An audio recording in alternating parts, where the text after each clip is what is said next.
Last week, Blizzard put out a hot fix for World of Warcraft. We're going to talk a lot with our hands here. But this hot fix adjusted tanks and threat generation. Specifically, the more essences you've unlocked in your Heart of Azeroth as a player in BFA, the more threat you're going to generate as a tank. Now, this change, this hot fix, kind of got me thinking about the history of World of Warcraft and threat generation and tanking all the way up to BFA. And if Ian Hazacoastas calls me, because he has my personal cell phone number, he says, hey man, you're king of Blizzard, you're king of, WoW for a day. What changes do you want to make to threat generation and tanks moving forward? Here's a list of things that I would change, or at least things that I think that we should discuss. So if we look at the beginning of World of Warcraft, vanilla World of Warcraft, gameplay and combat was excruciatingly slow. It was great for its time period, but when we go back into Classic WoW, we can definitely see combat is much slower.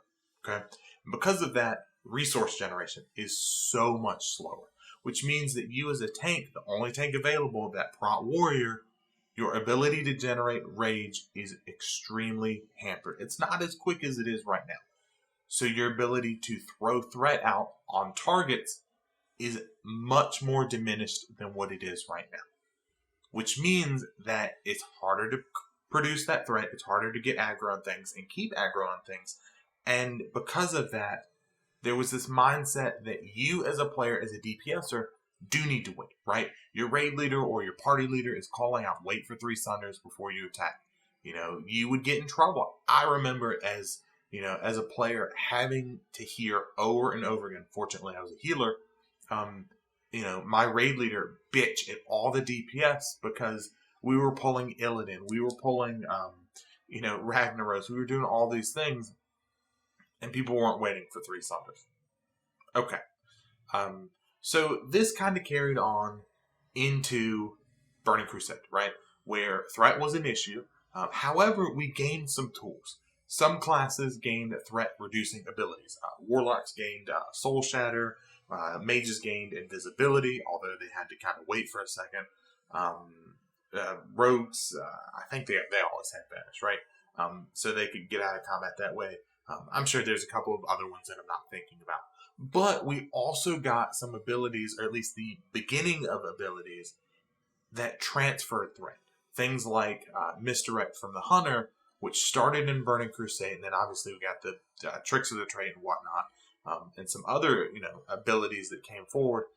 But we had spells that were available to both sides, Horde and Alliance, like Blessing of Salvation. This badge of honor that you wore as a DPSer, where you said, I need Blessing right now because I'm about to overtake threat on the tank. Or as a shaman, you had to throw down Tranquil Air Totem to reduce threat for your party, not necessarily your whole raid group. And your raid leader had to keep that in mind when thinking about where he was going to put people and where he was going to position each of the shamans in the raid. That you have to have a shaman with those big dick DPSers that can throw down Tranquil Air Totem and reduce threat for that whole party. Those buffs weren't raid wide at the time, so it's something that you as a raid leader really had to consider. So there was a lot going on vanilla WoW and Burning Crusade as far as threat generation. Threat was really slow. DPSers could overtake it. So you as a raid leader or you as a player had to be cognizant of how much threat you were doing. And there were issues with threat. Was it fun? That's a different discussion. But there were issues with threat. Now, in Wrath of the Lich King, we changed things. Okay? Threat generation is significantly boosted. And I remember this is where I started tanking kind of full-ish time. Okay? The Death Knight had come out. I was playing a DPS Death Knight. We had an opening for a tank position. General Vesix, I think it was, which Death Knights, if you guys remember back then with Icebound Fortitude, were completely immune to one of his big tank hits every 60 seconds because IBF was on a 60-second cooldown. And so I started tanking, and this adjustment to threat occurred, where I recall on multiple occasions hitting something as simple as Icy Touch, it was at the time, a handful of times, 6, 8, 10 times, I was able to get up and walk away and go get a drink. come back and still have significantly more threat than anybody else in the raid group, in the party, because of how ridiculous the modifiers to threat had become. It was ridiculous. Tanks were doing significantly more threat. I don't remember why, and I've looked for a good couple of minutes here. It's probably like 20 minutes. Why they mentioned, when they being Blizzard, why they had changed threat generation in Wrath of the Lich King. The one thing that I can remember, and if you guys can correct me on this, was that they said that a tank wasn't necessarily so much about generating threat. It is important, but it's not the ultimate goal of a tank. But instead, they wanted a tank to focus more on the positioning element of, getting that creature, that mob, that boss into the right spot for the rest of the DPSers and healers to do their thing. Okay, so this continues on Cataclysm, Mists of Pandaria, Warlords of Draenor, all the way up to Legion, and then BFA. BFA, we see a significant reduction in threat. Something in the neighborhood of like 80% reduction in the amount of threat that a tank produces. Okay, so that's where we're at before the patch that just hit, the hotfix that just hit on the 23rd. Was this a problem? I think at first people kind of freaked out. Tanks freaked out. I kind of freaked out, thinking, oh shit, we're going from, this 80% reduction in the amount of threat that a tank generates. But looking at it practically, looking at it, real life, I think we're okay. No problems whatsoever. I think reducing threat puts a lot more pressure on your tanks to not only position the boss, the mob, the whatever, correctly, but to follow your rotation and to understand your class a lot better, which is a good thing, right? This is something that Blizzard has failed at, something we'll talk about in a second, but it also requires you as a tank to know the mechanics for the boss. If I know that, 5 seconds into the fight that I may get stunned, I may get, incapacitated in such a way that I can't generate threat, I'm either going to get kicked from the group for being a shitty tank, or real quick, I'm going to learn how to be a halfway decent tank. And this change, I think, is a good thing. But the problem is the essence system has changed things. We mentioned the idea that as a DPSer, you are now doing this crazy orbital strike, where laser beams are coming from the heavens, and in your Mythic Plus group, you are pulling off 1 or 2 mobs as your tank jumps in, throws his shield, whatever the case is, that they do their thing, you're trying to DPS, and you pull a couple of mobs off. Is that a good thing? Is that a bad thing?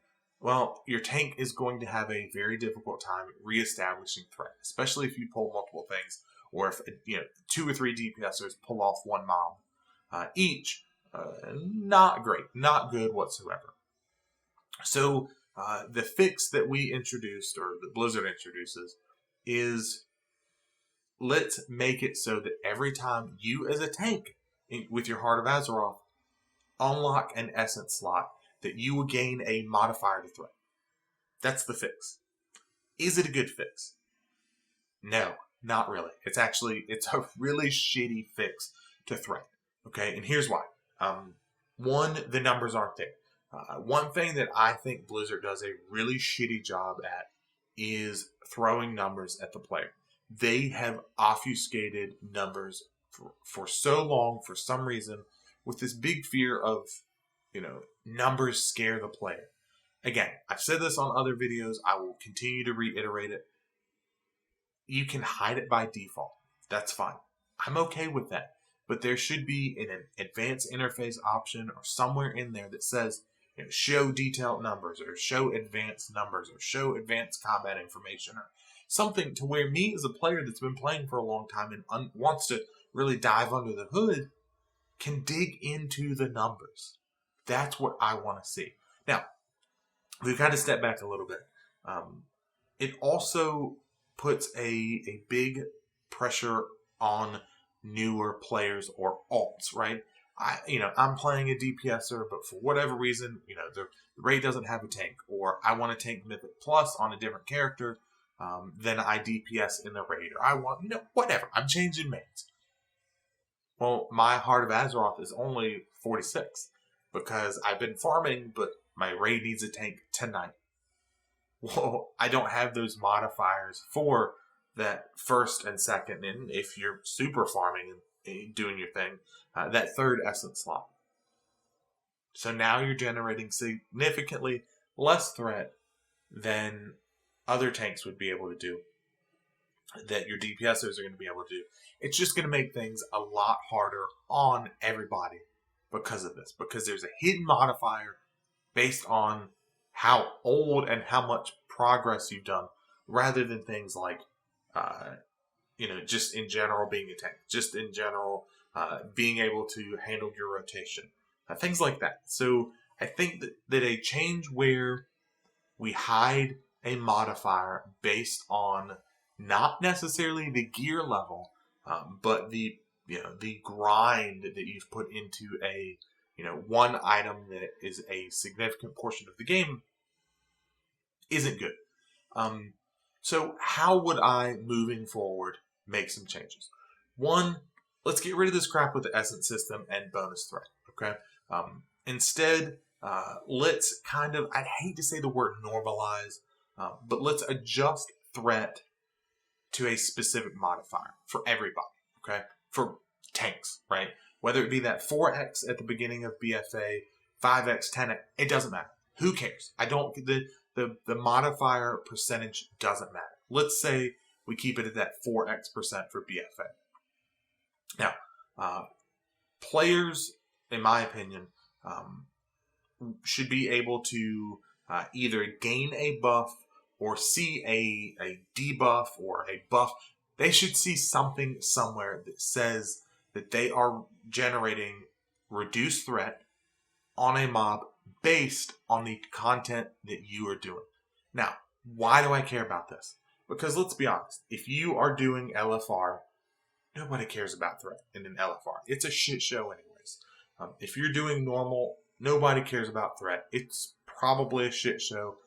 Or you're in a position where you are a casual player, you have limited time, which is fine. Absolutely nothing wrong with that. You do not want to progress into heroic and mythic. Cool. Again, nothing wrong with that. Ease your thought process. Let me in LFR and normal mode, get a 99th percentile, and do the hardest content and all this stuff. No. I'm going to clear the content, get a little bit of gear, see what the raid has to offer. Those instances, threat matters a lot less than in heroic, and especially in mythic, where you are in that bleeding edge for a good portion of people that want to play perfectly. So my idea is, the easier the content, essentially, the less of a penalty to threat generation for tanks is incurred. So that if you are doing mythic content, you are going to be required to hit your buttons in the right order. That rotation has to be almost perfect. Your DPSers may have to pay attention and use their threat reducing abilities, or pay attention to what they're doing a lot more than LFR, where it's a shit show. And that's what I would like to see if I could make some changes, is let's make it an issue with the harder content that you do. Let's make it a non-issue with the easier content. Mythic Plus, obviously, it should be somewhere in the neighborhood of heroic to mythic. It should matter as far as content goes. We can even say that 5-man content is very similar, where tank does have to be halfway decent to be able to hold threat. Those are just my ideas. What I'd like to see you guys do is in the comment section down below, a couple of things. Face cam, yay, nay, let me know. Threat, is the change a good one or a bad one? And is my idea a good one or a bad one? Let me know, comment section down below. You guys know the deal. And until next time, guys, I'll see you.